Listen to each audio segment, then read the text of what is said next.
आज की वीडियो में देखेंगे एक्सरसाइज 4.3 का क्वेश्चन नंबर 2 और 3। Find the values of K for each of the following quadratic equations so that they have two equal roots. इस question में हमें क्वाड्रेटिक इक्वेशंस दे रखे हैं जिनके दो इक्वल रूट्स हैं। हमें क्या फाइंड करना है? हमें के की वैल्यू फाइंड करनी है।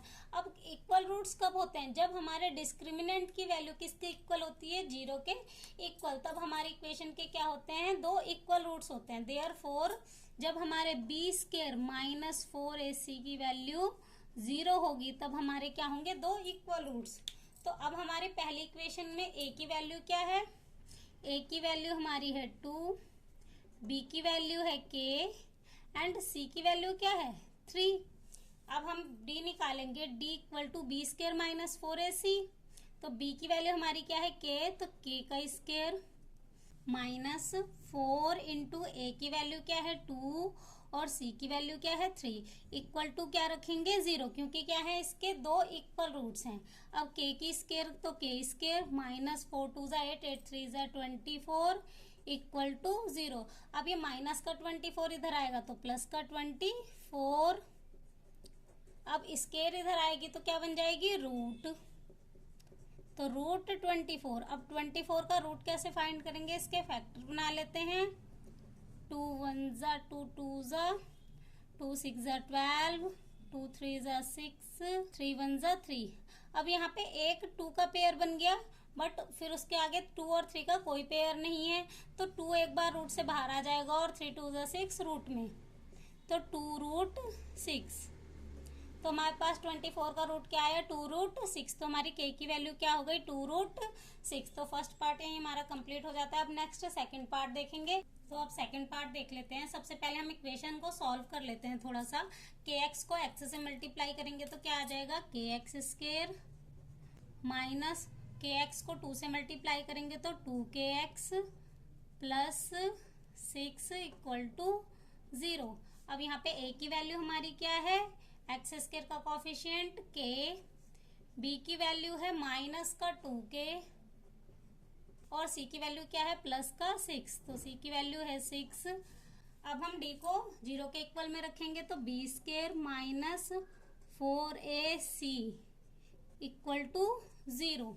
अब B square that means minus 2k की स्क्वायर माइनस 4 इंटू ए की वैल्यू क्या है? k, c की वैल्यू 6 इक्वल टू 0। 2 की स्क्वायर करेंगे तो प्लस का 4k स्क्वायर माइनस 4 6 ज़ा 24k equal to 24k equal to 0।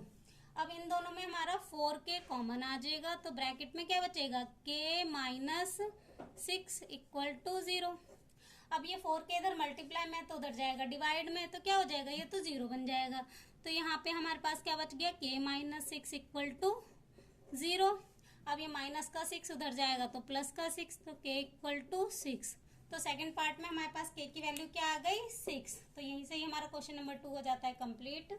तो क्वेश्चन नंबर 3 है, it is possible to design a rectangular mango grove whose length is twice its breadth and area is 800 metre square, if so find its length and breadth. क्या एक ऐसे rectangular mango group को design करना possible है जिसकी जो length है वो क्या है?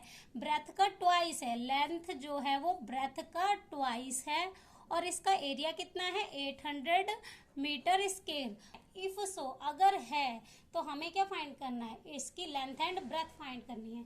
तो जो भी फाइंड करना है सबसे पहले उसे लेट कर लेते हैं, सोल्यूशन देख लेते हैं। लेट ब्रेथ, ब्रेथ को हमने क्या लेट कर लिया? x मीटर। तो इसकी लेंथ क्या हो जाएगी? लेंथ जो है वो ब्रेथ का ट्वाइस है, दैट मीन्स 2x। अब आगे हमें क्या दे रखा है? एरिया दे रखा है कितना? 800 मीटर स्क्वायर। तो एरिया इक्वल टू 800 मीटर। अब यहाँ पे एरिया ऑफ रेक्टेंगल क्या होता है हमारे पास? Length into breadth. तो लेंथ हमारी कितनी है? 2x और ब्रेथ कितनी है? x equal to 800। अब 2x को x से मल्टीप्लाई करेंगे तो ये आ जाएगा 2x स्क्वायर इक्वल टू 800। अब ये 2 मल्टीप्लाई में है तो उधर जाएगा डिवाइड में, तो X square equal to 800 divide by 2, तो कैंसिल करके आ जाएगा 400। अब स्क्वायर इधर जाएगी तो क्या बन जाएगी, रूट बन जाएगी। 400 का रूट क्या होता है, अब 400 के फैक्टर बनाएंगे तो इसका रूट कितना आ जाएगा, 20 आ जाएगा। अब जब हमारी x की वैल्यू पॉजिटिव है तो इसे डिजाइन करना पॉसिबल है, तो हम लिखेंगे द गिवन इक्वेशन